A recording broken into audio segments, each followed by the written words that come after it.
నేను ఇంట్రడక్షన్లో చర్చించినట్టుగా రజితా శ్రీ గారు ఆపరేషన్ల పరిస్థితి ఏంటి?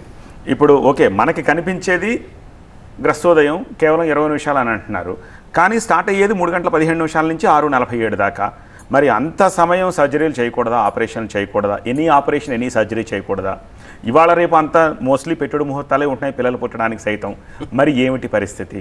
ఒకవేళ అనుకోకుండా సిజేరియన్ కాకుండా నార్మల్ డెలివరీ ఈ బిట్వీన్ టైంలో అయితే ఏమిటి పరిస్థితి? వీటి గురించి ఏం చెప్తారు సార్? మనకి మొదటగా ఈ పిల్లల విషయానికి వస్తే, సర్జరీస్ విషయానికి వస్తే దాదాపుగా పెట్టుడు ముహూర్తాలే ఉన్నాయి.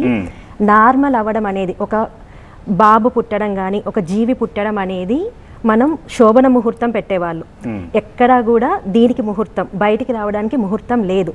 ఎప్పుడైతే శోభనం అంటే అక్కడ ఒక జీవి పడేది బయటికి వచ్చే సమయం ముందే నిర్ణయం అయి ఉంటుంది.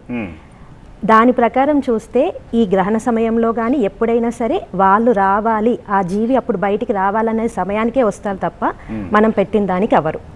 అలా నార్మల్ డెలివరీ అయితే గనక అప్పుడు శాంతులు ఉంటాయి. ఆ సమయానికి సంబంధించిన శాంతులు, గ్రహశాంతులు, దానికి శాంతులు చేపించుకోవడం పరిహారం, తప్పకుండా చేపించుకోవాలి. ఇంకా సర్జరీస్ అంటారా, ఖచ్చితంగా చేయాల్సిందే. గ్రహణం కదా, చెయ్యకూడదు, అర్జెంట్ ఉంటే చేస్తాం కదా, ఆ తర్వాత పరిహారాలు చేసుకోవాలి తప్ప దాన్ని ఆపుకోవడం అనేది చాలా తప్పు.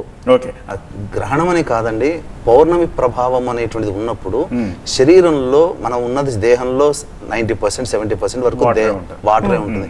కాబట్టి ఎక్కువగా రక్త ప్రసరణ జరుగుతుంది, బ్లీడింగ్ అవుతుంది ఎక్కువగా అని చెప్పి పౌర్ణమికి కొన్ని రోజుల ముందు, ఒక 5 రోజుల ముందు, పౌర్ణమి తర్వాత ఒక 2-3 రోజుల తర్వాత ఆపరేషన్స్ పెట్టుకుంటే చేసేటువంటి వైద్యులకి ఆ రోగగ్రస్తమైన శరీరానికి ఇబ్బంది లేకుండా ఉంటుంది. లేకపోతే ఎక్కువగా రక్తము బ్లీడింగ్ అనేది ఎక్కువగా అయ్యే అవకాశం. సడన్ గా ఇప్పుడు యాక్సిడెంట్స్ అయ్యాయి, చెయ్యాలి కదండి, నేను చేయను అంటే పౌర్ణమికి సంబంధించిన ఆటుపోట్లు ఎక్కువగా సముద్రం మీద ఎక్కువగా ఉంటాయి. ఎందుకంటే ఆకర్షణ, వాటర్ ని ఆకర్షిస్తుంది చంద్రగ్రహం.